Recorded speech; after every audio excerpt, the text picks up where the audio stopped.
todos, obrigado pela vossa presença e pelo vosso interesse. Bem-vindos todos a mais uma sessão da Abreu Forward Sessions.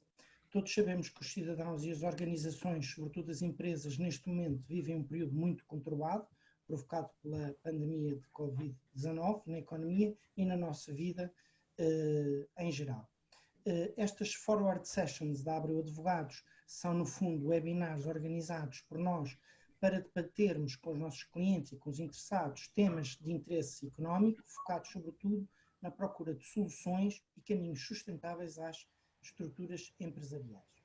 Estas iniciativas estão inseridas no âmbito do nosso Helpdesk Covid-19, que é uma equipa multidisciplinar de advogados que foi desenhada e preparada especificamente para aconselhar e acompanhar todos os clientes na antecipação dos desafios e na definição estratégica de cenários e respostas com vista à sustentabilidade empresarial.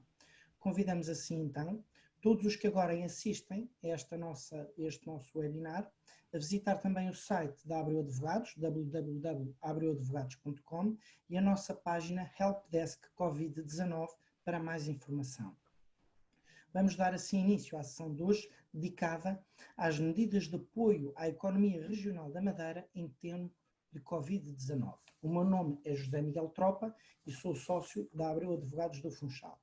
Connosco estará ainda o meu colega, o Dr. Ricardo Vieira, meu colega, amigo e sócio da Abreu Advogados do Funchal, e teremos como convidados o Dr. Rui Barreto, secretário regional da Economia, o Dr. Vítor Calado, presidente da Delegação Regional do Santander, e o Dr. Jorge Veiga França, presidente da direção da Associação de Comércio e Indústria do Funchal.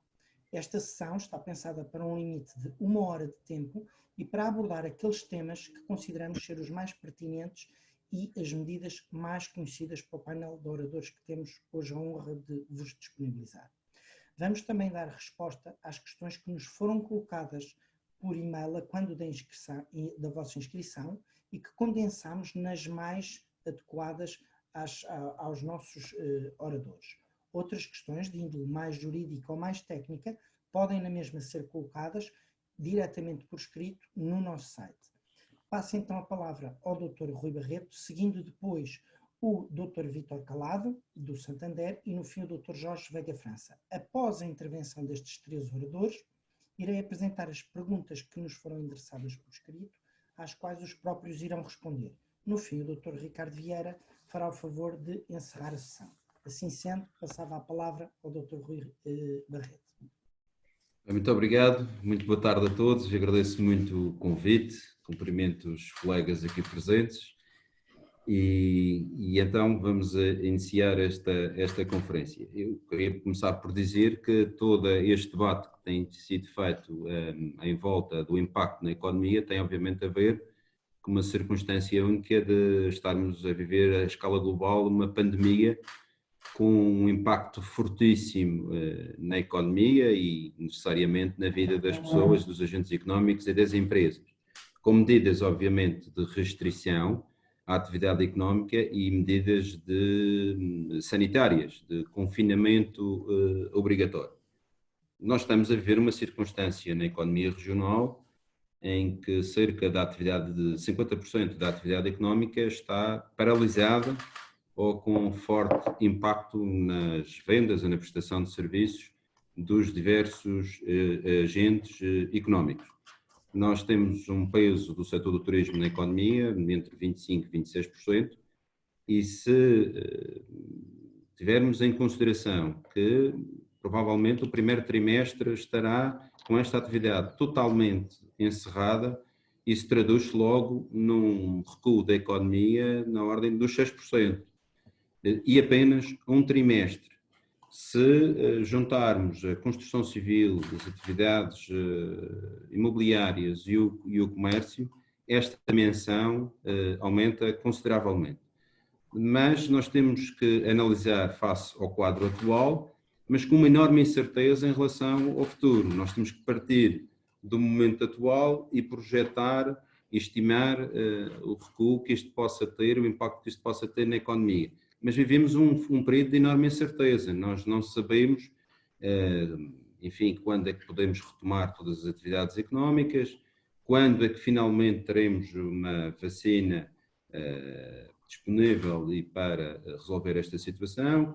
Há quem teorize sobre a imunidade populacional. Enfim, é todo um quadro de enorme incerteza, aquele em que nós vivemos. Portanto, não sabemos quanto tempo é que isto pode demorar, quanto tempo é que se vai retomar a atividade. Nós encerramos há 15 dias atrás o setor da construção civil e atividades imobiliárias e decidimos retomar essas atividades na passada segunda-feira, dia 20.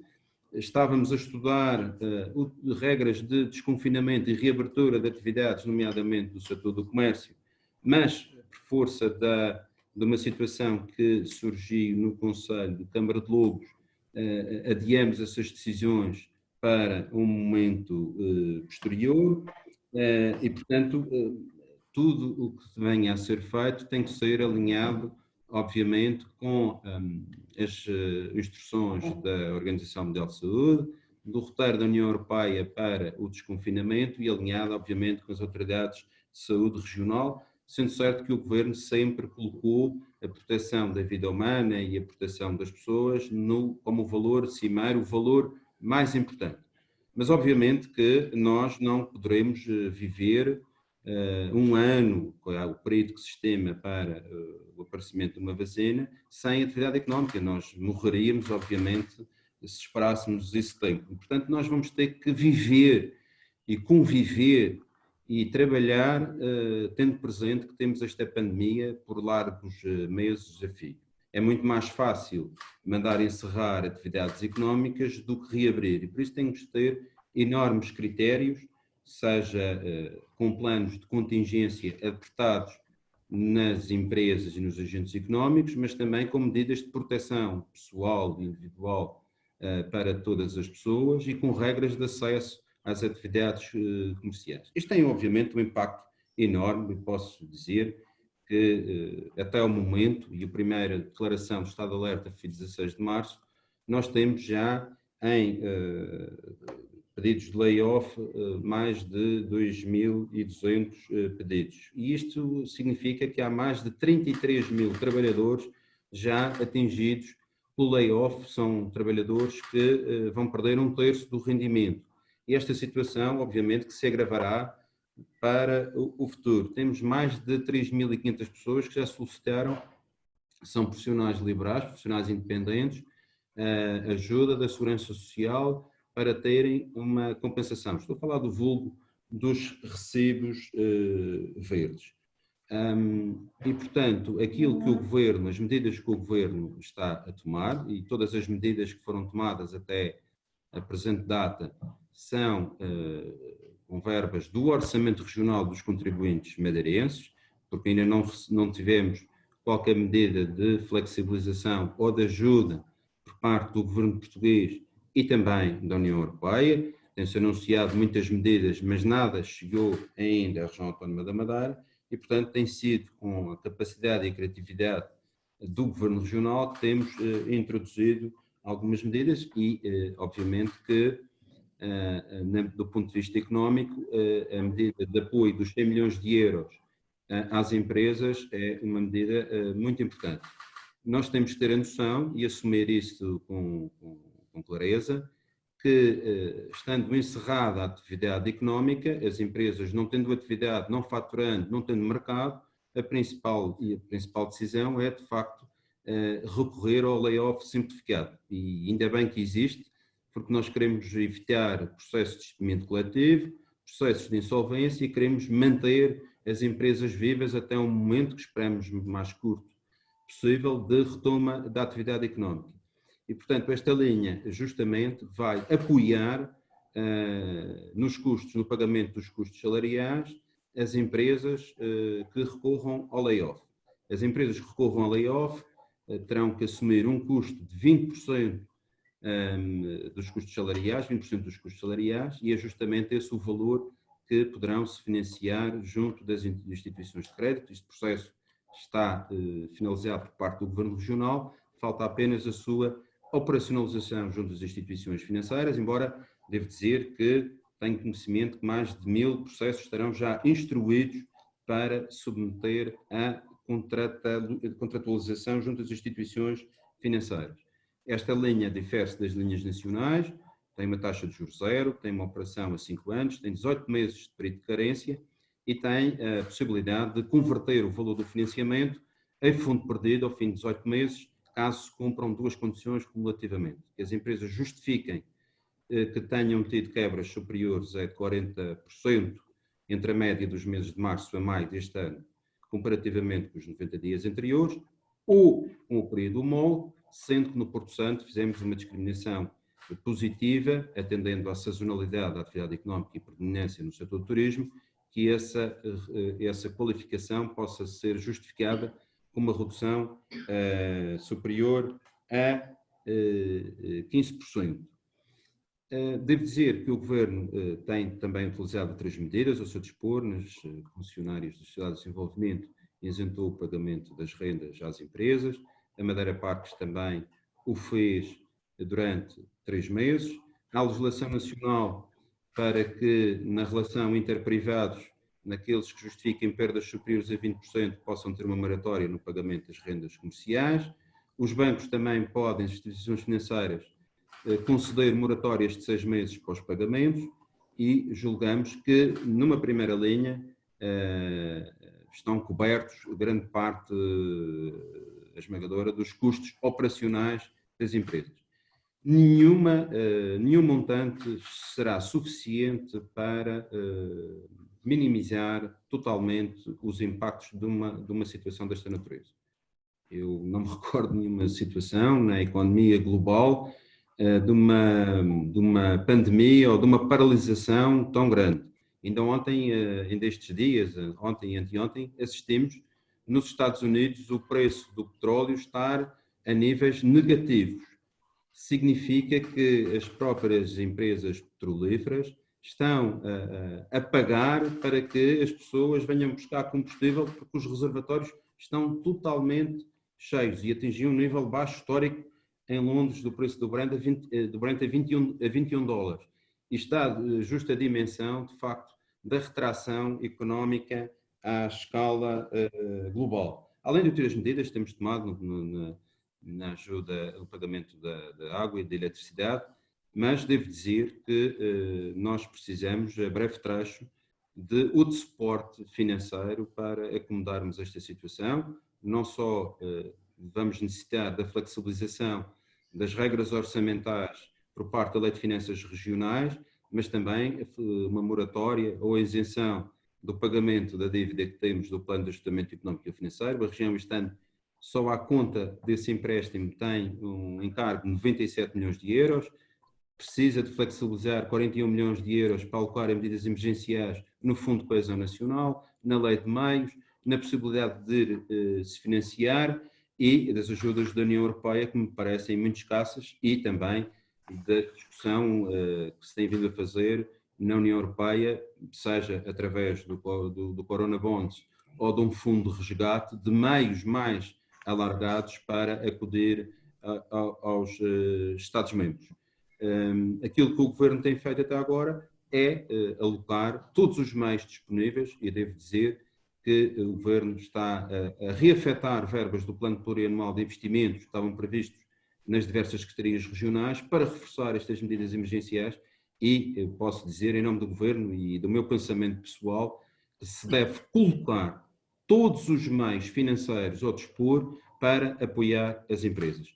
Este é o momento de ajudar as empresas. Se nós não tivermos empresas vivas, não teremos trabalhadores e, por isso, também no futuro o Governo não poderá arrecadar receitas. E, portanto, todos os meios que nós pudermos mobilizar para apoiar as empresas nos custos de funcionamento, na cobertura dos custos operacionais e, tanto quanto possível, a fundo perdido, e esta é a única linha nacional que tem essa possibilidade, nós temos que empregar, porque, de facto, o mais importante nesta altura é prover a liquidez para que as empresas, neste mês de abril, consigam suportar os seus custos salariais, mas alargar esses a outros para que as empresas se mantenham em atividade, para que as empresas não entrem em despedimento nem em processo de insolvência e, como é a nossa intenção, mantendo-se um quadro de estabilidade da curva pandémica aqui na região, poder, de forma gradual, prudencial, segura, ir reabrindo as atividades económicas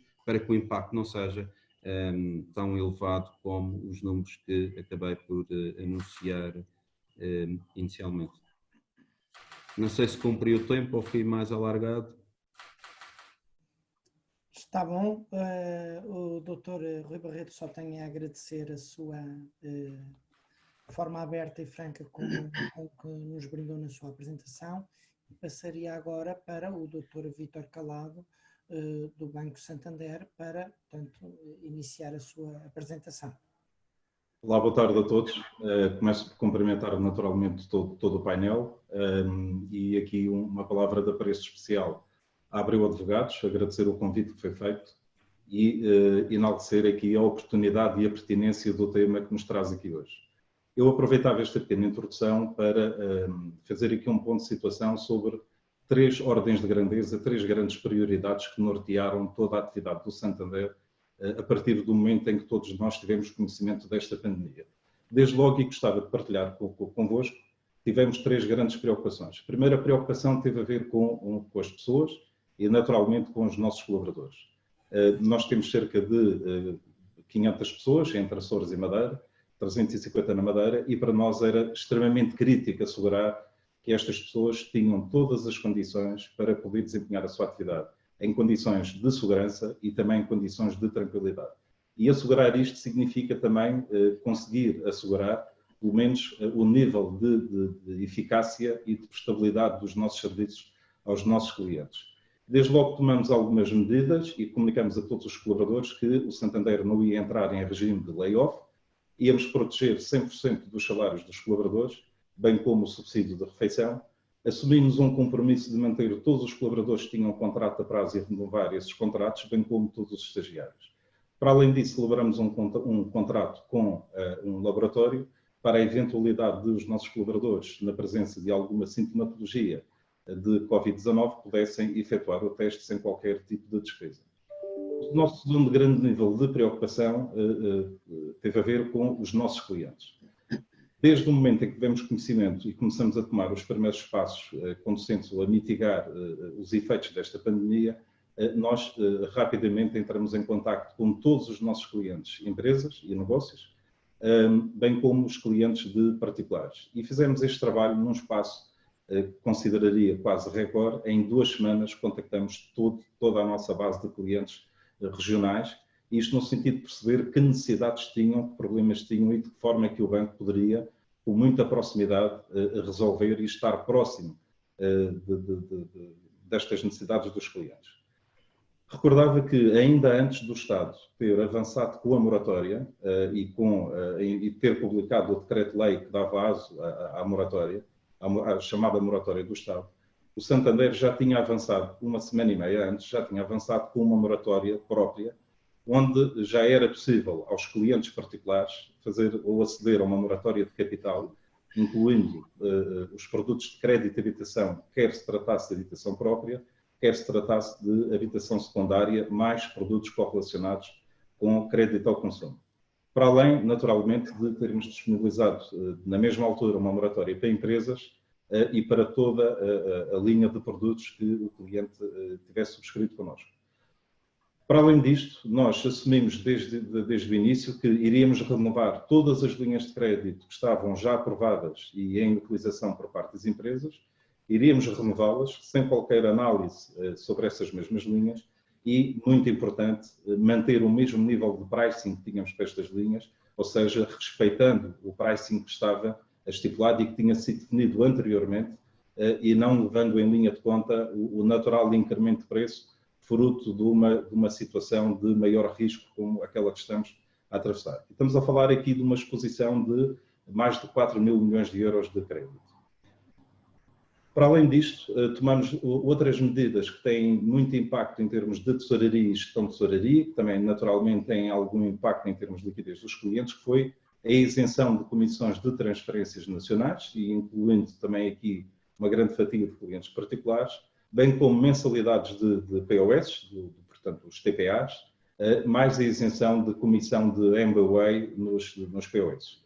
Penso que o conjunto de algumas destas medidas ajudaram não só particulares como empresas e terminava só este pacote de algumas medidas que foram tomadas ou fazendo aqui uma referência muito especial ao elevado nível de produtividade que sentimos em todos os colaboradores do Santander, na proatividade que tiveram em contactar de imediato todos os clientes, não só para as moratórias, como também para terem acesso às linhas de crédito que o Dr. Rui Barreto já referiu, mas para além da linha de crédito regional, onde também tivemos um trabalho muito específico com as linhas de crédito a nível nacional. Recordo que estas linhas já estão em curso há algum tempo e desde praticamente o início desta fase de pandemia que estamos a fazer proativamente este trabalho. E aqui recordava que, em termos de linhas, e não querendo entrar ainda diretamente neste tema, recordava que estas linhas de crédito têm um tempo de aprovação no banco de cerca de 1 a 2 dias. E refiro isto só para reforçar a necessária adaptação e ajustamento que foi feito a nível interno para podermos rapidamente, numa situação destas, responder àquilo que seriam as necessidades dos nossos clientes. Em terceiro lugar, referir, mas não menos importante, uma terceira grande linha de atuação que foi uma preocupação nossa que teve a ver com a sociedade. Tomamos um conjunto de medidas que desde logo enaltecia e reforçava. A primeira grande medida foi a decisão que a administração do Santander tomou de pagar a todos os seus mais de 5.000 fornecedores a pronto pagamento. As condições normais eram pagamentos a 30 dias, mas assumimos desde o início desta medida que deveríamos fazer a pronto pagamento. Na nossa opinião, era uma forma de injetarmos mais liquidez na economia e apoiarmos de forma mais contundente todos aqueles que operam ativamente no dia a dia. Para além disto, apoios à sociedade e que gostaria de destacar. Triplicamos o orçamento da área de responsabilidade social, ajudamos várias instituições na aquisição de equipamento hospitalar e aqui reforçava a aquisição de um equipamento importante que foi feita para o Hospital dos Açores e também de apoio que foi feito aqui para o Governo Regional da Madeira e destacava também uma ação que foi tomada a nível interno, um programa que se chama Aqui e Agora, que envolve todos os nossos clientes ativos com mais de 65 anos e que são clientes não digitais. Qual era a nossa grande preocupação? Esta população é uma população de risco, que necessariamente tem necessidades específicas, mas nós não queríamos que corressem riscos em que tivessem que sair das suas casas para se deslocar à instituição para tratar dos seus problemas mais comuns. Então o programa baseia-se no contacto direto e em tudo aquilo que foram medidas que tivemos que adaptar a nível interno para conseguir colmatar as necessidades desta franja de população mais vulnerável, mas com necessidades um bocadinho mais específicas. Para além disto, lançamos um fundo solidário de apoio, onde convidamos todos os nossos colaboradores a participar ativamente para este bolo, para este fundo comunitário, assumindo o Santander a responsabilidade de colocar o mesmo montante que tivesse sido colocado pelos seus colaboradores. Portanto, eu diria, em termos resumidos, estas foram as 3 grandes preocupações do Santander na gestão da pandemia e reservaria um pouco mais para a frente, se calhar, o aflorar aqui um pouco mais o tema das linhas de crédito e linhas específicas. Obrigado ao Dr. Vítor Calado pela também direta explicação e pragmática. Passaria então para o Dr. Jorge Veiga França, da Associação de Comércio e Indústria do Funchal, para, no fundo, também, seguindo a linha dos outros 2 oradores, fazer a sua apresentação. Ora, muito boa tarde, Dr. José Miguel Tropa, muito boa tarde a todos, ao secretário, Dr. Vítor Calado, Dr. Ricardo Vieira. Eu gostaria de dizer que, bom, neste momento a minha tarefa está bastante facilitada, porque o Dr. Rui Barreto, aliás, com quem temos tido inúmeras reuniões por esta via, já expôs de uma maneira geral aquilo que são as maiores preocupações das empresas e dos empresários madeirenses e que não são senão também o reflexo das preocupações de todas as empresas e empresários em Portugal. Em primeiro lugar, nós sabemos todos que estamos perante uma situação que é excepcional, que é inédita Nenhum de nós conhece os efeitos ou viveu na sua vida um estado parecido com este, ou poderia ser até um estado de guerra, aqui com relação a este Covid, e como situação excepcional que é inédita, necessita efetivamente medidas excepcionais. E nesta mesma perspectiva nós entendemos que há que encontrar soluções que sejam novas, porque o maior problema das nossas empresas, e eu devo realçar que a maioria das empresas que são o motor da nossa economia regional, nacional ou mesmo europeia ou mundial, são as micro e as pequenas empresas. E essas empresas têm dificuldades, no caso português, no madeirense, seguramente mais do que em outros países mais ricos, têm poucas ou nenhumas almofadas financeiras que permitam fazer face a esta situação. E, por conseguinte, mais do que mais endividamento, o que elas efetivamente precisam, porque mais endividamento não precisam, é de liquidez.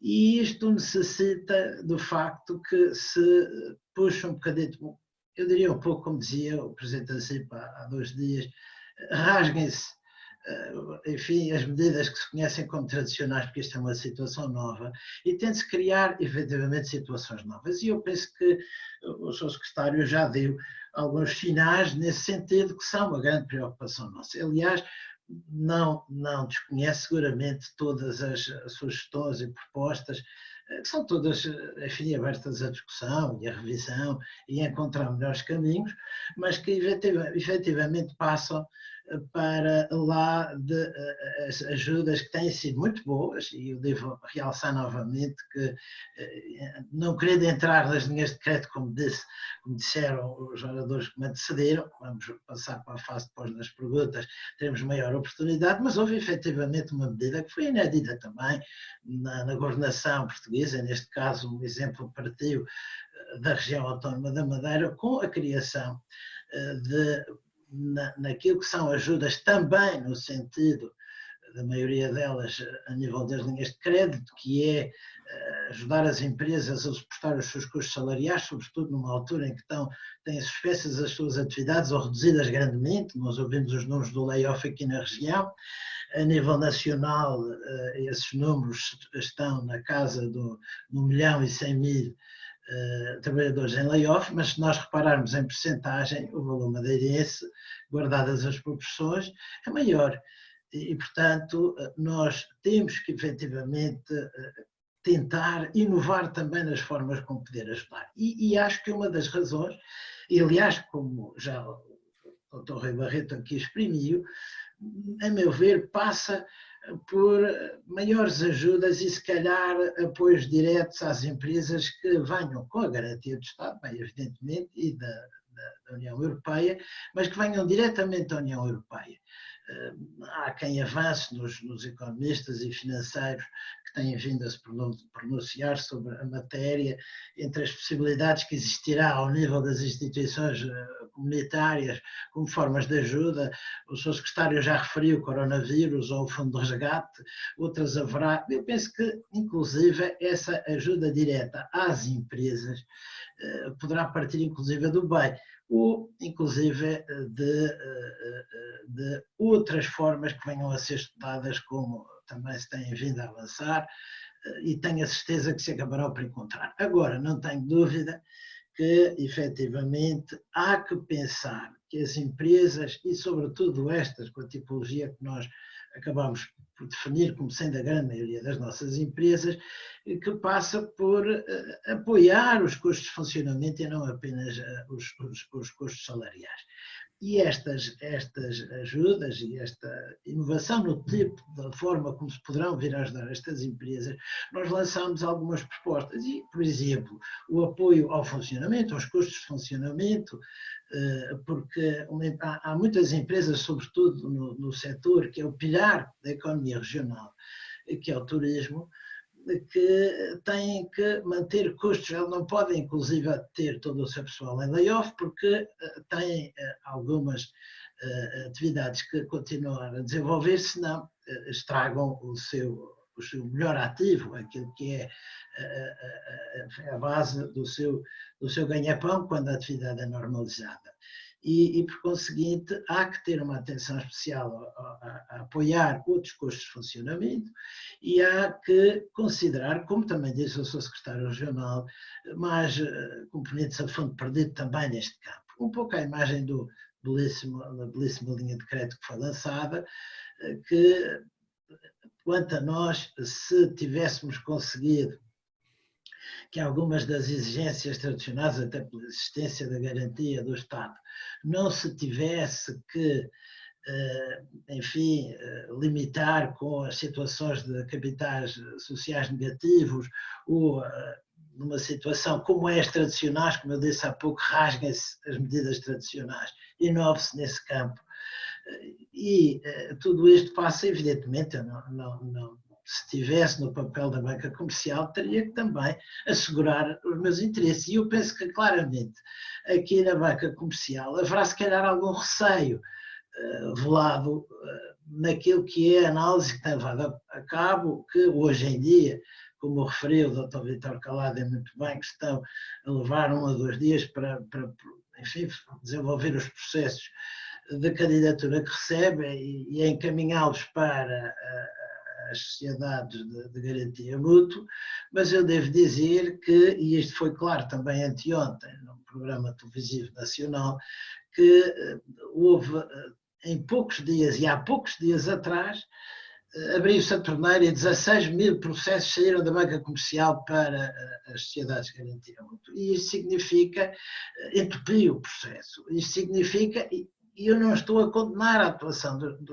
da banca comercial, porque se calhar também isso se deveu às medidas que o Governo da República foi tomando na maior parte das linhas de crédito que lançou e que se viu obrigada, porque no fundo não tinham e não eram dotadas dos meios suficientes para fazer face a estas coisas e foi evoluindo, evidentemente, provavelmente uma preocupação orçamental, e aqui foi deixado claro pelo secretário regional que Bruxelas, por enquanto, ainda não veio concretamente os fundos que são necessários e que são tão urgentes para as empresas resolverem os seus problemas de liquidez. Liquidez é isso mesmo. A tesouraria, a gente até pode admitir que vamos até aos 3 meses, mas a liquidez é imediata.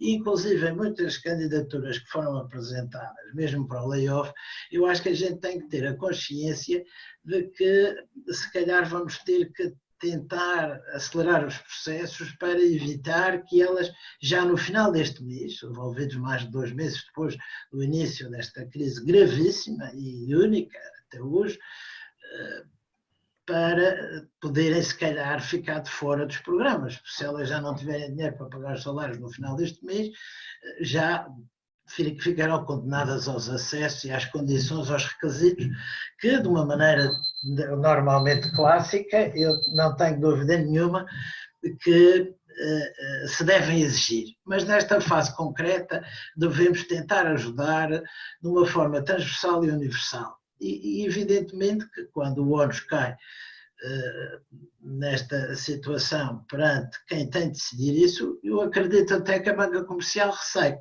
com as medidas não sendo suficientes, daqui a 6 ou 8 meses poderão estar a ser confrontadas com mais crédito mal parado.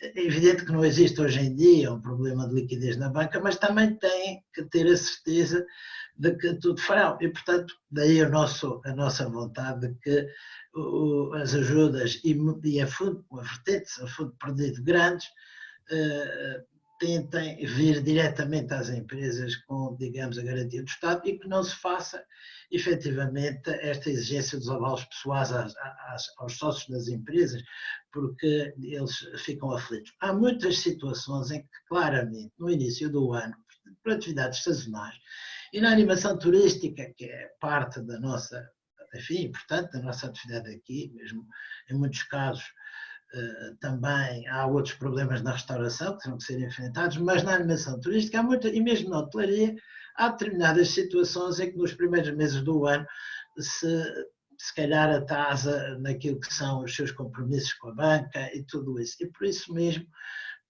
sem querer, enfim, pedir demais, seria bom que se tivessem atenção a estas situações nesta fase tão complicada da vida e que não se apresse a morte das empresas. Eu entendo que há que dar prioridade às mais saudáveis, que têm problemas de tesouraria, mas não esquecer que quase nenhuma das coisas da tipologia que eu referi terão almofadas financeiras suficientes. E, por conseguinte, deixo aqui esta mensagem, porque senão o todo do governo, quer a nível nacional, quer a nível regional, ao não ajudarmos convenientemente, não ter medidas robustas à partida para ajudar as empresas no seu problema imediato, que é a liquidez, e manter isto, porque nós vamos ter que conviver com a Covid, sem dúvida nenhuma, e estamos a preparar o relançamento da atividade económica, e com isto, de uma forma gradual, já bem sabemos que muitas empresas, mesmo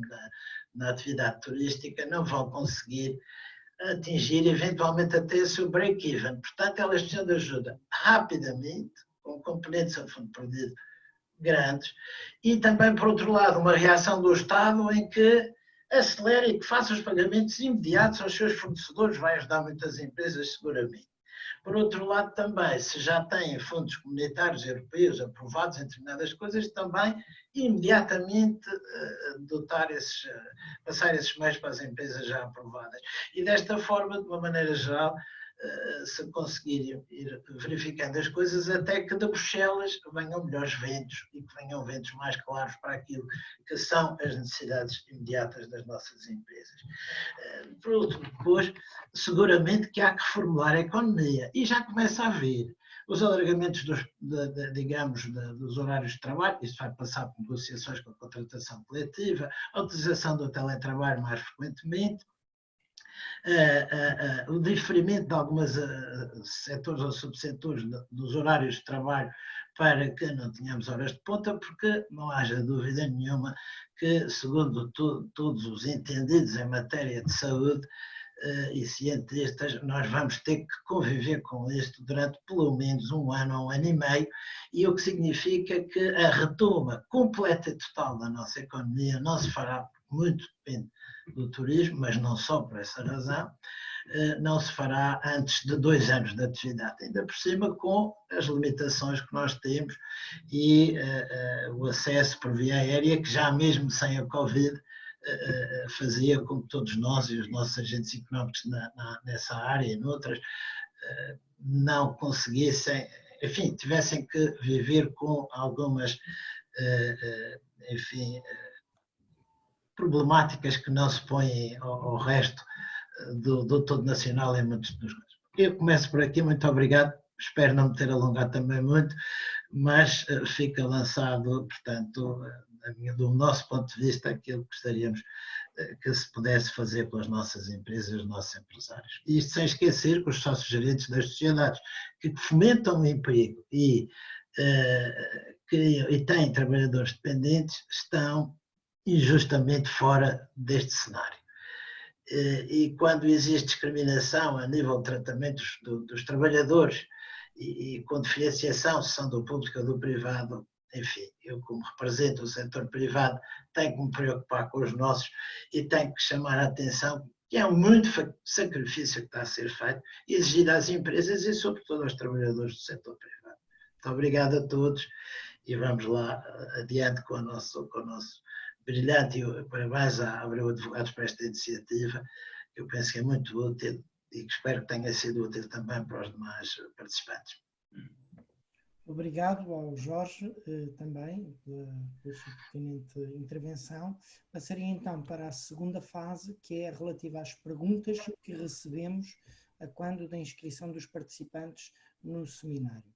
A primeira pergunta é dirigida ao Dr. Rui Barreto e refere especificamente o seguinte texto: quais as especificidades das medidas de apoio à economia regional relativamente à Ilha do Porto Santo? As medidas estão ajustadas a esta realidade diferente? Bem, em primeiro lugar, dizer que todas as medidas que têm sido anunciadas na região autónoma da Madeira incluem, obviamente, a nossa ilha do Porto Santo, ou seja, a linha dos 100 milhões, que tem características próprias para o Porto Santo e já falarei, mas medidas que tenham a ver com com a isenção de pagamento nas concessionárias, na Madeira Parques, nos apoios no programa de emergência social, no apoio para os profissionais liberais de categoria B, no apoio à atividade agrícola e pesqueira. Todas estas medidas têm, obviamente, o alcance da ilha do Porto Santo.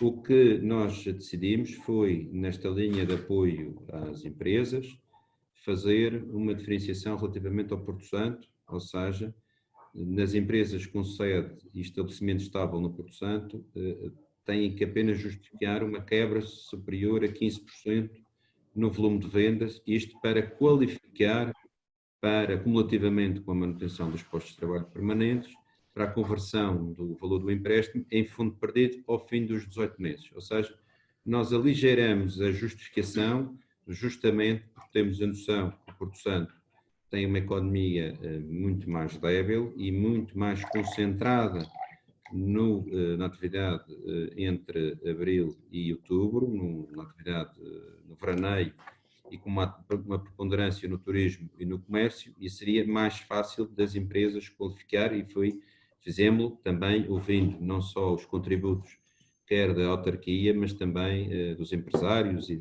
enfim, das associações empresariais no Porto Santo.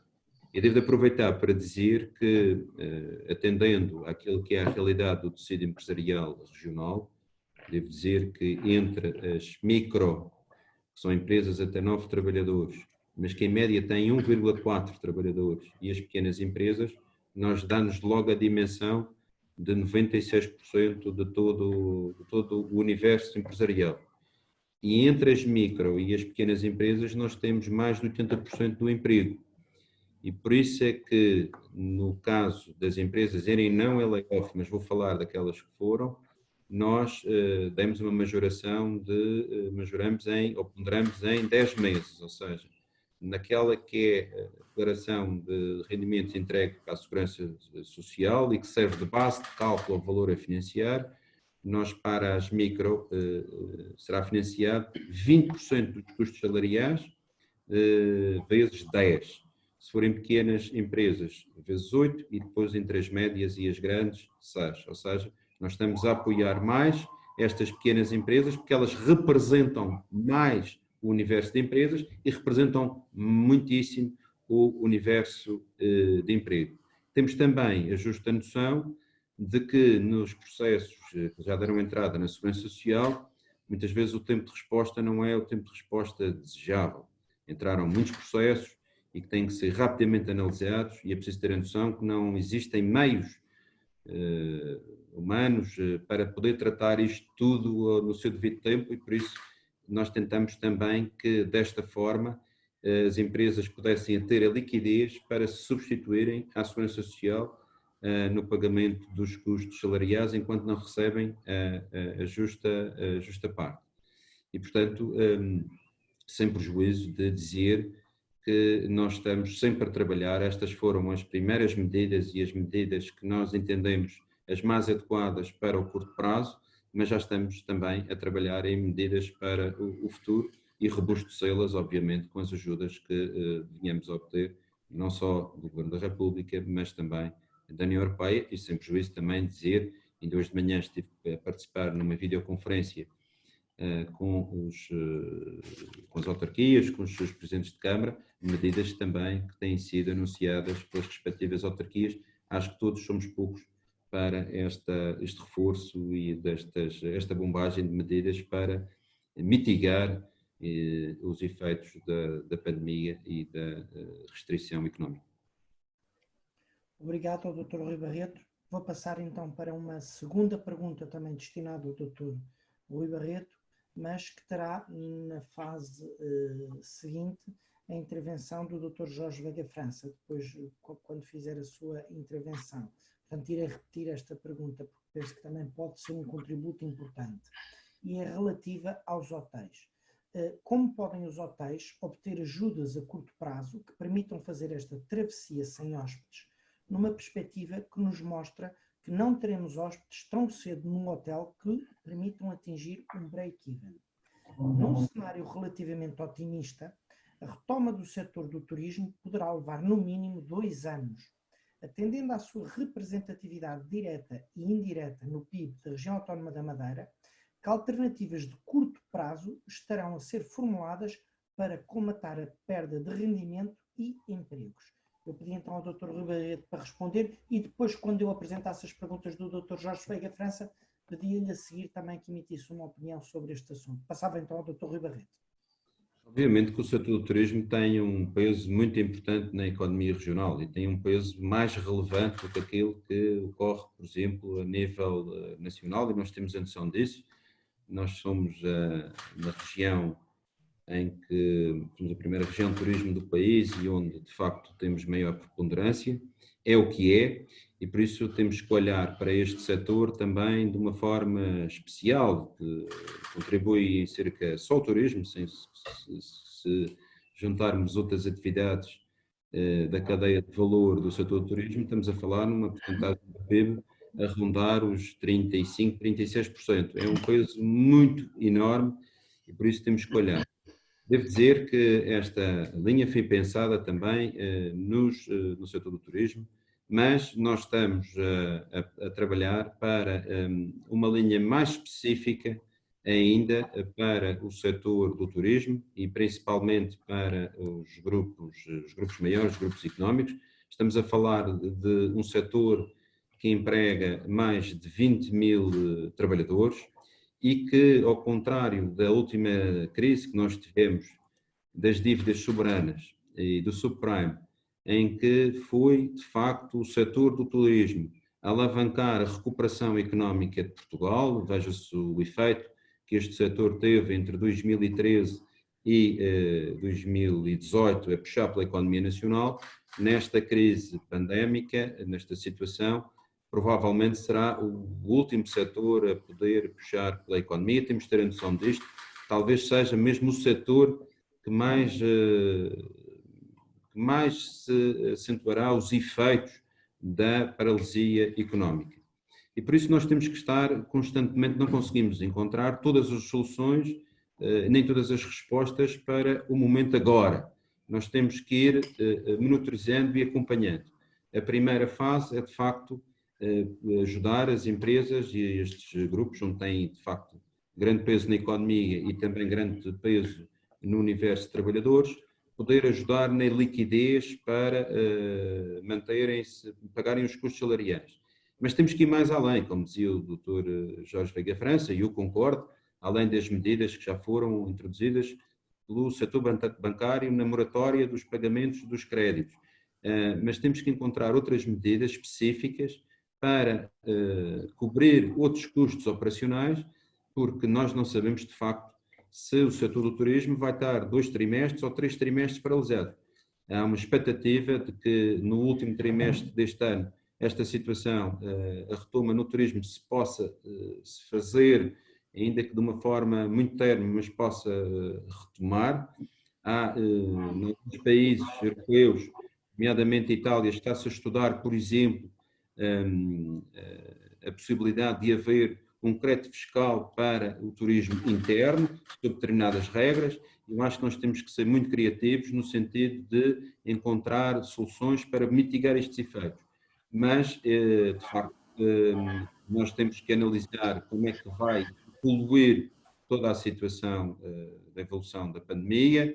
Há, enfim, discussões que está a fazer sobre a possibilidade de haver no espaço europeu ou países ou Estados-membros em que tenha menos incidência ou maior controle, um passaporte de imunidade para que se possam retomar, de certa forma, a atividade turística, mas isto tudo ainda é muito vago, porque se nós temos restrições na limitação de aeronaves a 30%, eu pergunto, e quando se diz que para que uma companhia aérea tenha viabilidade, tenha que ter um load factor do avião superior a 70% ou 75%, eu não vejo como isso que seja possível. Portanto, tudo tem a ver com a evolução desta situação e nós temos que ter os meios para podermos adequar as medidas, as consideradas mais apropriadas, para não só manter as empresas e os hotéis, mas também poder retomar esta atividade económica, mas que neste momento, quer dizer, no espaço mundial ainda não há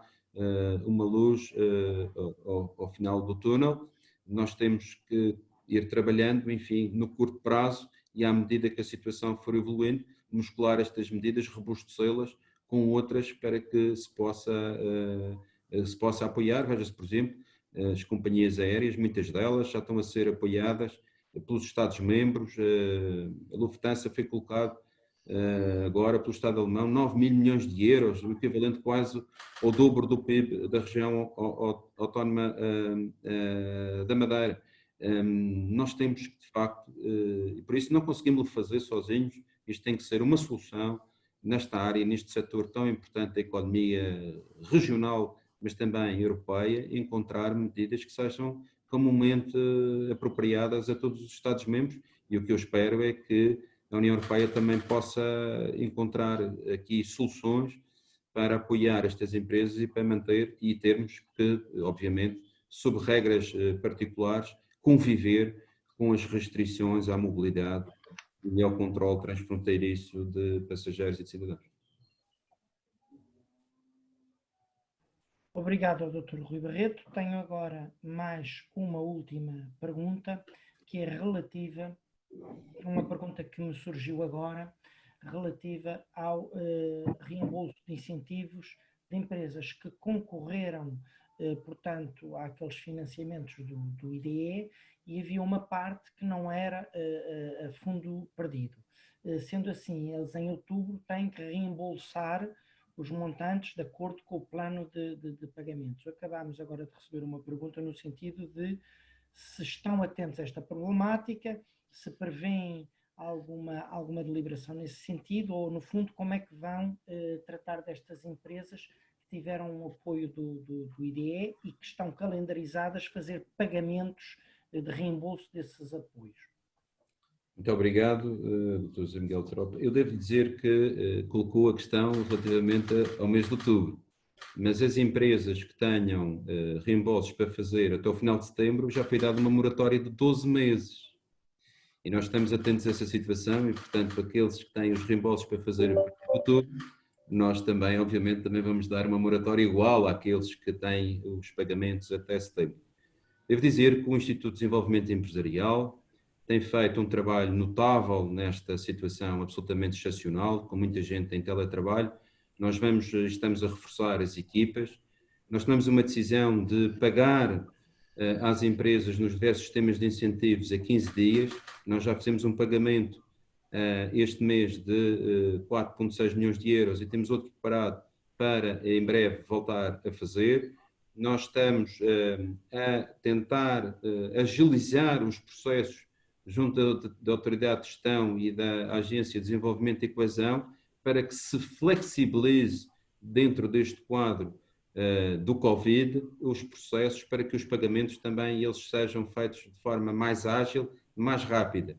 Nós estamos a priorizar os pagamentos a nível dos sistemas de incentivo ao funcionamento e este mês já foram pagos 1.300.000 euros e vamos reforçar este valor, espero eu, até o final do mês, porque entendemos que este é de facto um incentivo muito importante para prover a tesouraria e é de facto um apoio à liquidez das empresas e estamos a trabalhar a todo o gás, vamos reforçar, já reforçamos, mas ainda vamos reforçar mais as equipas porque queremos que os processos sejam concluídos de forma mais célere. Infelizmente as regras comunitárias que eu gostaria muito que se pudessem agilizar ainda mais para que no quadro dos custos simplificados pudesse fazer pagamentos mais rápidos, tendo em conta o histórico das empresas e depois pudesse fazer uma verificação a posteriori. Mas é o que temos, mas ainda assim devo dizer que nós estamos a proceder com a velocidade possível aos pagamentos às empresas, porque temos a justa noção de que todo o dinheiro é pouco nesta altura para apoiar a tesouraria e a manutenção dos postos de trabalho, que é para nós uma questão essencial. Obrigado ao Dr. Rui Barreto. Passaria então para uma pergunta que foi endereçada ao Dr. Vítor Calado, relativamente à garantia mútua. Há alguns empresários que nos manifestaram uma preocupação no sentido de considerarem ou terem essa percepção de que a garantia mútua estaria a travar o financiamento às empresas. Pessoalmente não tenho essa percepção, mas gostaria de saber a opinião do Dr. Vítor no fundo, como elemento da banca, e o aporte que nos possa trazer sobre a sua percepção desta atitude, ou pelo menos do que estão a dizer que a garantia mútua está neste momento a fazer. Bom, é uma pergunta bastante pertinente e ainda bem que é colocada porque nos permite fazer aqui um enquadramento deste tema e se calhar passar aqui alguma informação ao público que importa nesta altura, importa fazer. E desde logo lançava aqui um repto a todo o painel que aqui está, mas sobretudo as pessoas que têm o dever de informar e de gerir a informação, que não caiamos na tentação de entrar em populismos demagógicos para tentar, numa situação destas, de alguma pressão e alguma necessidade latente das empresas, tentarmos encontrar aqui botes expiatórios para classificar estes temas. Isto é uma situação nunca antes vivida, é uma situação muito difícil, quer para os governos, quer para os bancos, quer para as sociedades de garantia mútuas, quer para o Banco Central Europeu. Primeiro, porque ninguém sabe quais são as respostas a dar. E depois, porque há muita incerteza, e isso já foi aqui referido. E depois, porque é necessário fazer a articulação de tudo isto. E a meio estão os principais implicados nisto, que são as empresas que têm elevadas necessidades de liquidez. E é importante que todos nós saibamos exatamente como é que este processo ocorre. E fazia aqui um pequeno disclaimer só para explicar às pessoas, ou para que as pessoas tenham a noção de como é que estes processos interagem com a banca. Desde o primeiro momento em que o cliente vai a uma agência bancária e faz um pedido de financiamento, ele está a fazer o enquadramento desse pedido de financiamento numa determinada linha. A este propósito, deixem-me só referir que nós estamos a trabalhar aqui com dois tipos de problemas. Estamos a falar primeiro de uma determinada dimensão e estamos a falar de uma determinada complexidade. Nos últimos 30 dias, nós assistimos a 9 linhas específicas de apoio às empresas. Cada uma destas linhas tem a sua especificidade. E sobre a dimensão do tema, só para termos todos a noção de que é que estamos a falar, nós, em 30 dias, estamos a analisar operações que duplicam todo o montante que foi alguma vez concedido às empresas em termos de crédito, linhas protocoladas, nos últimos 10 anos. Portanto, o dobro daquilo que foi concedido em 10 anos está a ser estudado e analisado para responder em 30 dias. Portanto, esta é a dimensão do tema. A complexidade do tema tem a ver com 9 linhas específicas que já saíram. Portanto, e sobre isto, mas retomando a ideia original, o cliente vai a uma instituição bancária, formula o seu pedido de financiamento, faz o enquadramento na linha, isto é analisado na banca entre 1 a 2 dias e há muitos processos. Ainda ontem via uma estatística interna, nós temos 86% dos nossos pedidos que são decididos no balcão.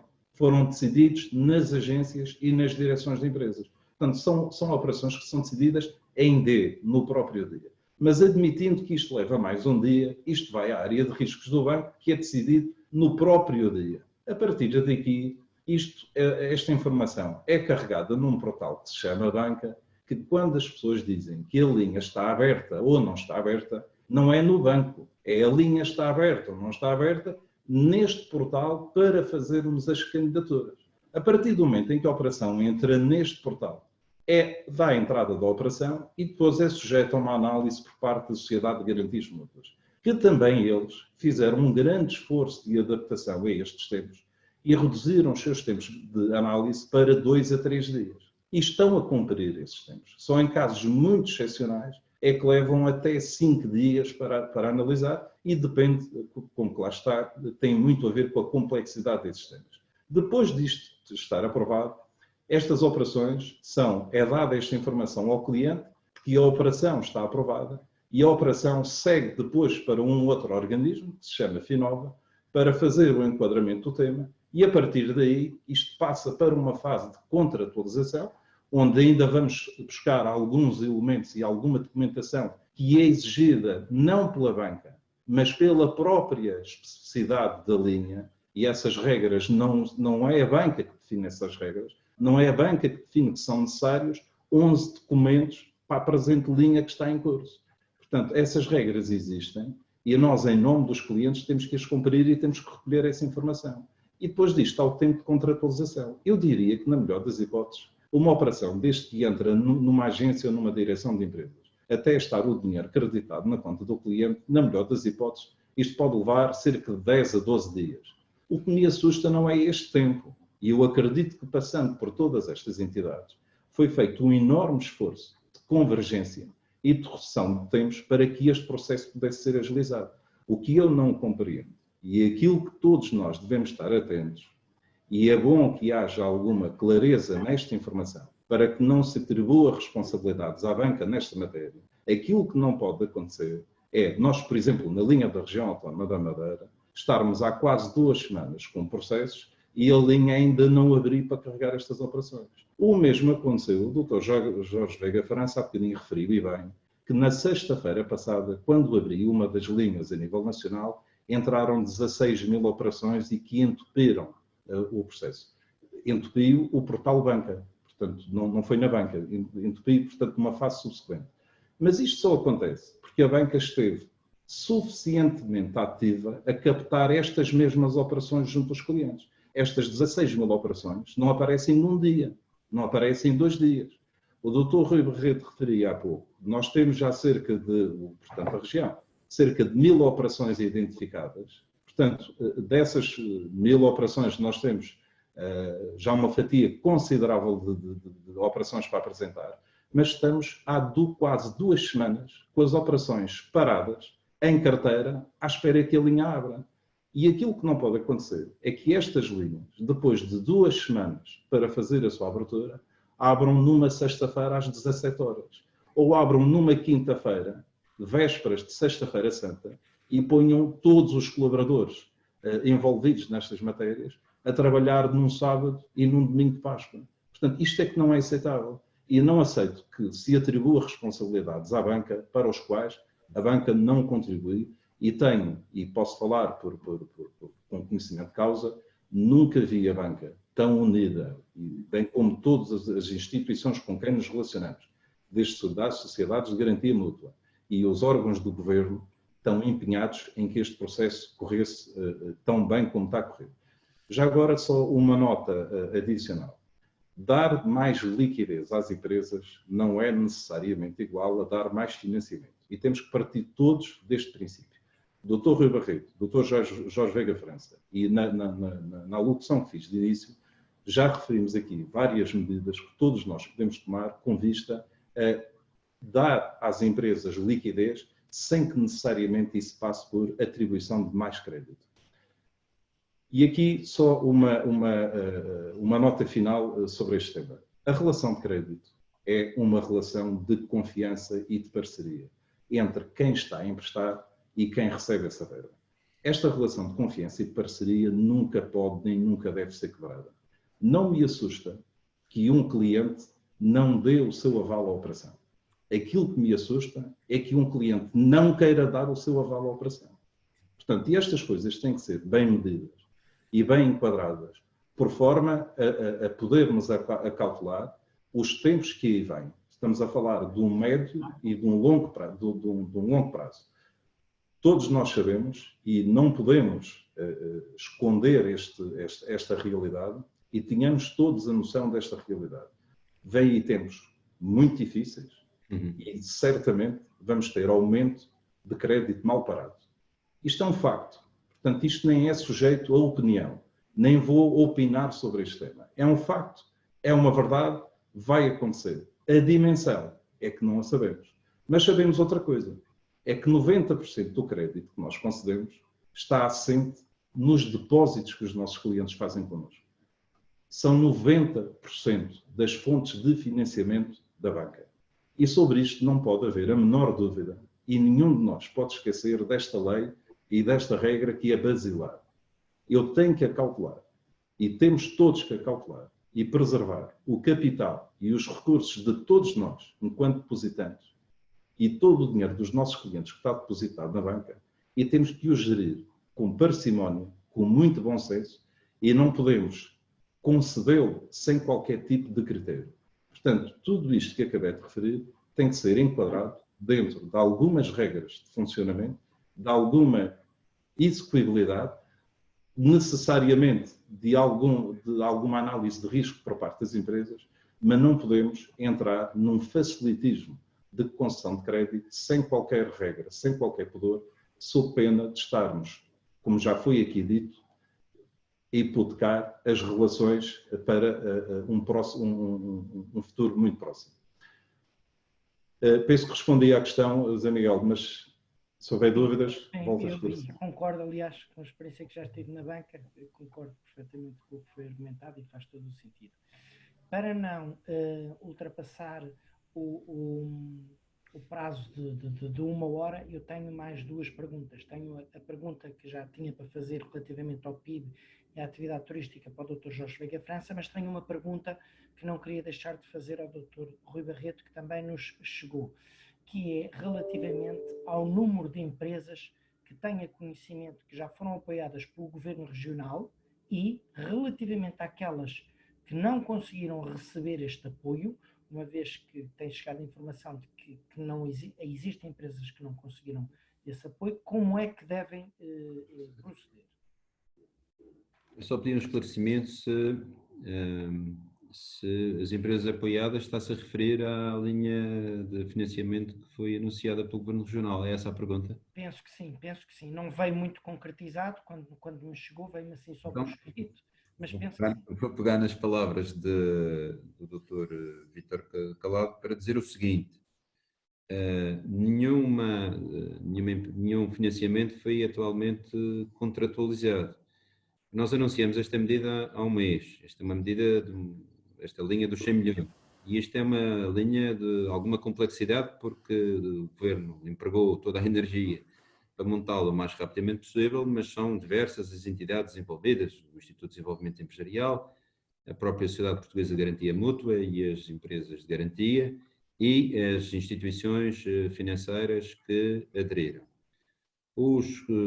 A linha está, o processo o protocolo foi ratificado pelas instituições de crédito e como referiu o Dr. Vítor Calado, as instituições de crédito estão a instruir os processos junto dos clientes, porque já têm a informação que foi divulgada publicamente e também aquilo que está no protocolo assinado entre o IDE e as instituições de crédito, e estão-se a antecipar e estão a fazê-lo bem. Ou seja, juntamente com as empresas, com as associações empresariais, com os técnicos certificados e com as instituições e a rede bancária, estão a recolher toda a informação e todos os requisitos, toda a documentação, para quando for disponibilizada no portal banca da SPGM, da Sociedade Portuguesa de Garantia Mútua, toda a contratualização e a submissão da documentação, esse processo já estar feito e as empresas não estarem a recolher informação. Aquilo que é a minha expectativa é que amanhã, no máximo na sexta-feira, esta linha, este portal, esta plataforma esteja já disponível para submeter os pedidos de financiamento. Aquilo que eu disse logo no início da nota de abertura é que a informação que eu disponho de algumas instituições financeiras, daquilo que me foram transmitindo, não de todas, eu penso que o número até é superior àquilo que eu referi, fui prudente, já há mais de 1000 processos instruídos. Significa que no momento em que a plataforma, o portal banca for disponibilizado, e aqui a responsabilidade, devo dizer, que não é dos bancos, é da sociedade portuguesa que tem que disponibilizar essa plataforma, e é verdade aquilo que foi referido, atendendo ao momento e às linhas dos 6,2 mil milhões de euros, na passada sexta-feira o sistema crashou e tem problemas devido ao seu volume de submissões, mas a informação que eu disponho é que está a ser debelada e que se possa já esta semana submeter esses pedidos de financiamento. Obviamente que os bancos vão fazendo um trabalho anterior e vão instruindo os processos, vão fazendo a avaliação do risco para que os prazos de aprovação sejam os mais diminuídos possível. Mas também devo dizer aqui uma coisa. Eu percebo que nas declarações do Dr. Vítor Calado que tem que haver razoabilidade, mas o Governo colocou justamente garantias e pagou-as 80% da operação. Portanto, 80% desta operação tem um seguro de crédito que está assumido e o Governo vai pagar. E, portanto, aquilo que eu também espero é que as instituições financeiras tenham isto em consideração e que não vão mais além das garantias que são absolutamente necessárias. Eu percebo que numa análise, numas regras gerais e depois numa análise caso a caso com as empresas, e o banco tem melhor informação do que todos nós, porque essa relação é feita entre os agentes económicos e as instituições financeiras, e portanto é uma informação que é privada e securitária, possa exigir outras informações. O que nós tentamos fazer nesta linha, porque nenhuma empresa poderia ter acesso a estas condições se cada uma delas fosse tratada o seu caso individualmente com as instituições financeiras. Não era possível obter uma taxa de juros de 10%. Não conheço que o banco fosse fazer isso. Não era possível ter um período de carência de 18 meses. Nem era possível ter uma linha de financiamento da tesouraria em que um prazo de amortização fosse de 5 anos. Nós criamos as condições mais convenientes para que as empresas no seu conjunto pudessem aceder a esta linha em condições que são excepcionais e que numa situação normal da economia elas puramente não existiriam e cada banco per si também não ofereceria. Obviamente tem que haver critério, tem que haver análise, mas também aquilo que eu espero das instituições, e não estou a falar aqui obviamente para o Dr. Vítor Calado, mas para a informação em geral, que as instituições não exijam mais do que aquilo que está previsto no protocolo e na ficha técnica e que toda esta operação seja feita o mais rapidamente possível, tenho a certeza disso. Há vontade e uma adesão que foi total das instituições financeiras a esta linha e que empreguem toda a rapidez para que as empresas, o máximo número de empresas, possam ter o financiamento até o final deste mês e possam já usá-lo para o pagamento dos custos salariais dos trabalhadores, estando em layoff ou estando em atividade normal económica. Obrigado ao Dr. Rui Barreto. Para terminar então a ronda de perguntas escritas que nos foram chegando, gostaria então de terminar com a posição do Dr. Jorge Veiga França relativamente àquela pergunta que inicialmente coloquei ao Dr. Rui Barreto, que era, num cenário relativamente otimista, a retoma do setor do turismo leva no mínimo 2 anos, atendendo a que este representa direto e indiretamente o PIB no PIB da RAM da Madeira, o que é que ele representa, que alternativas de curto prazo é que lhe parece que sejam as corretas para comatar esta perda de rendimentos e empregos.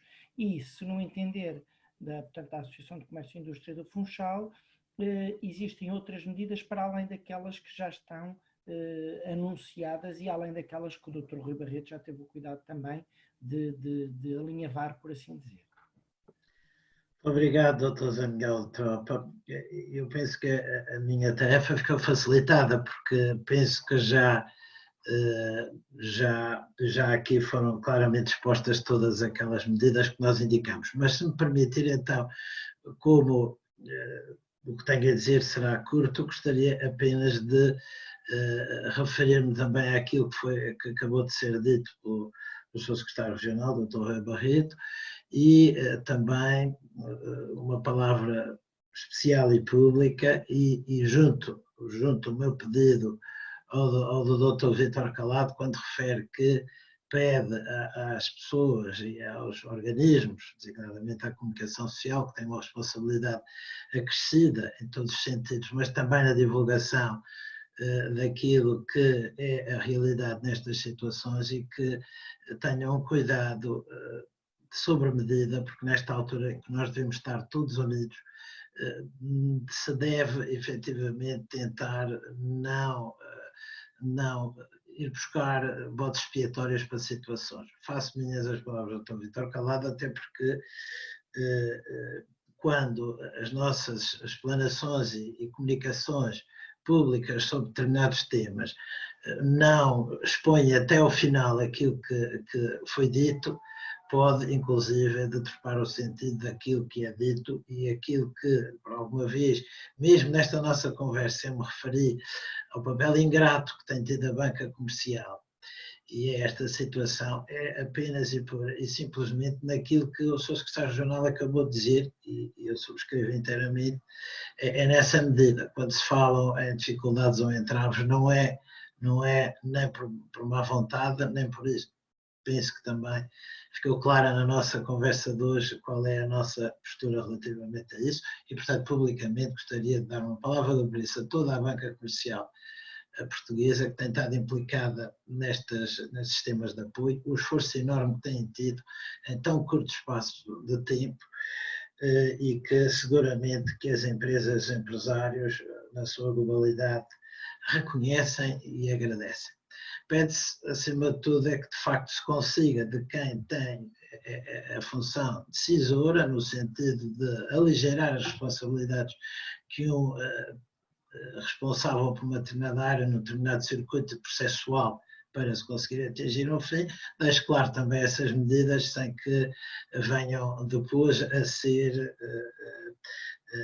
atribuídas responsabilidades no futuro, onde efetivamente eu penso que vamos assistir mesmo assim a uma catadupa de falências, que espero que não sejam tão em dominó como seriam, senão vierem a ser tomadas novas linhas. E aqui venho à pergunta e vejo com satisfação, e o Sr. Secretário Regional já o expôs e eu apontei a nova linha mais específica que vai tentar ajudar efetivamente as atividades de turismo e que tenho a certeza que terão a ver, nós tivemos muitas conversas com apoios aos custos de funcionamento das empresas de uma forma geral. E, portanto, ficarei à espera também dessa medida para, mais uma vez, transmitir o agradecimento por aquilo que venha a ser feito, mas que tem que ser quanto antes, como também disse o Sr. Secretário Regional. Falou também noutro aspecto que eu penso que tem que ser dito, e eu já tinha repetido, de outra forma tinha dito antes, é que nas propostas que a ACIF tem vindo a apresentar a todos os níveis, mas eu devo dizer que aqui há, digamos, 3 níveis decisórios. Se a nível regional se tem feito, quanto a mim, um enorme esforço e continua a fazer-se com meios bastante reduzidos, e aí há que ter atenção a esse aspecto, sobretudo quando em pedidos de moratórias, de responsabilizações e contribuições, obrigações contributórias, designadamente quanto, enfim, à situação que decorre do PAEF e toda esta situação, não há resposta a nível, ao segundo nível, que é o primeiro para nós, o nacional, fica difícil poder ir buscar mais ajudas. Mas a nível nacional, efetivamente, para além do que aqui se tem falado, eu destaco, porque também o temos vindo publicamente a referir, e o Sr. Secretário também referiu, a possibilidade de crédito fiscal, e isso tem que ser a nível nacional que se termine, inclusive algumas das obrigações contributórias, enfim, que houve, contributivas em que houve uma aposta nacional no sentido de uma moratória, que quanto a nós indicamos como, digamos, uma medida que poderia ser suspensiva temporária ou mesmo pensando na isenção. E isto teria outro impacto para ajudar as empresas e poderia ajudar seguramente naquilo que se faz. Quanto a isto, é um facto que a retoma total da atividade em 2 anos não acontecerá seguramente muito antes disso, oxalá que eu esteja enganado, e cá está, os entendidos na matéria de saúde e de investigação referem que não estamos livres de um segundo surto no próximo inverno, e se isso acontecer, se não for, enfim, se não forem tomadas as devidas precauções e estabelecidos os planos de contingência específicos para a retoma da atividade económica, nós arriscamos a que o problema ainda seja pior. E mesmo aí, se os entendidos entendem que, apesar da recessão enorme que nós vamos enfrentar, os números do FMI dão para o país valores dos 8% de recessão para este ano e 13,tal% de desemprego, oxalá fique por aí. Nós estamos convictos que não vão ser esses os valores, infelizmente, a menos que hajam medidas, de facto, robustas que ajudem isto, e que para esse aspecto é preciso que as instâncias comunitárias cheguem à frente como deve de ser, via Corona Bonds, seja, como disse, as ajudas que através do BEI possam chegar diretamente às empresas com o aval dos Estados. As alternativas, como Espanha referiu, relativamente à introdução eventual de novos impostos, designadamente do carbono, digital ou multinacional, não sei se serão as melhores, mas é preciso de facto chegar a conclusões, porque como disse o Dr. Vítor Calado e o Dr. Rui Barreto, isto é uma situação nova, como nós já repetimos, e é tudo novo para todos nós, e estamos a tentar queimar etapas que antigamente levar-se-iam muitos anos para conseguir qualquer alteração. A criação de obrigações pan-europeias também pode ser uma solução, enfim, no âmbito do fundo de resgate, que possa, de facto, permitir que, enfim, a liquidez a que me refiro chegue às empresas e a tempo oportuno e útil. Portanto, infelizmente, neste momento, eu penso que sim, que acho que há muito boas notícias, como disse o Dr. Zé Miguel Tropa, acho que o seu secretário já deu aqui uma larga esperança a todos nós, mas eu volto a apelar para as autoridades a nível nacional e as comunitárias, que façam valer aquilo que se chama a solidariedade económica e social, tem faltado claramente nos últimos anos da parte de Bruxelas. E que o Conselho Europeu desta semana decorra, enfim, rápido e bem, e que se cheguem a novas posições concretas e rápidas quanto ao fundo de resgate e a outras medidas, quer via mutualização de dívida, quer por outras formas que venham a ter um efeito parecido no futuro. Alguma coisa tem que ser feita claramente, senão o que vai acontecer é que o país vai enfrentar dificuldades enormes com subsídios de desemprego. E não é isto que se quer. E a nível nacional e no global, refere-se a meio bilhão, 500 mil milhões enfim, que poderão estar em jogo, ou mais ainda, enfim, nós vamos falar a nível europeu, tudo o que está em questão, mas é possível que 500 mil de empregados tenham dificuldades próximas futuras muito grandes no país. E isto tem consequências desastrosas. Tenho dito. Obrigado, Dr. Jorge. Agradeço desde já aos oradores a oportunidade e a honra que me deram de poder moderar este debate da mais elevada qualidade e passaria então para o meu colega, amigo e sócio Ricardo Vieira o prazer de fazer o encerramento desta sessão e espero que para os presentes tenha sido também tão proveitoso como foi para nós. Obrigado. Obrigado. Agradeço a todos os que contribuíram para que estivéssemos esta hora e meia numa conversa muito esclarecedora. Eu aprendi imenso neste período. Fomos acompanhados por dezenas de pessoas que se inscreveram e que estiveram nesta hora e meia presentes, o que significa da utilidade e da pertinência desta iniciativa. Quero também anunciar que a Abreu Advogados conseguiu concertar um entendimento com a ACIF no sentido de prestar pro bono esclarecimentos aos associados da ACIF, que a ACIF assim entenda, sobre quaisquer assuntos jurídicos relacionados com esta situação que estamos todos a viver. Achamos que isso faz parte da nossa responsabilidade social e da nossa atenção à economia regional e às empresas que estão, de facto, numa fase muito complicada. Como recentemente alguém dizia, de grande responsabilidade, estamos todos na mesma barca e a barca está, de facto, a ser sacudida por uma tempestade imprevista. Reconheço e devo testemunhar o esforço que está a ser feito por diversíssimas entidades, nomeadamente as públicas, as bancárias, as associativas, as próprias sociedades de advogados e empresas ligadas à prestação de serviços. Estamos todos a colaborar e a tentar encontrar aqui soluções que nos permitam passar esta tormenta, esperando que, de facto, o horizonte chegue cedo, ou como alguém já disse, que a luz ao fundo do túnel seja acessível a todos. Gostaria também de vos dizer que a Abreu Advogados tem uma helpdesk que se pode aceder através da net, através da Abreu Advogados, onde também as vossas questões jurídicas podem ser colocadas e que serão naturalmente respondidas. Com este propósito e com este agradecimento por este momento magnífico, que eu acho que foi muito bom, quero mais uma vez expressar o meu agradecimento a todos e desejar que o futuro nos sorria em breve. Muito obrigado a todos. Obrigadíssimo. Obrigado.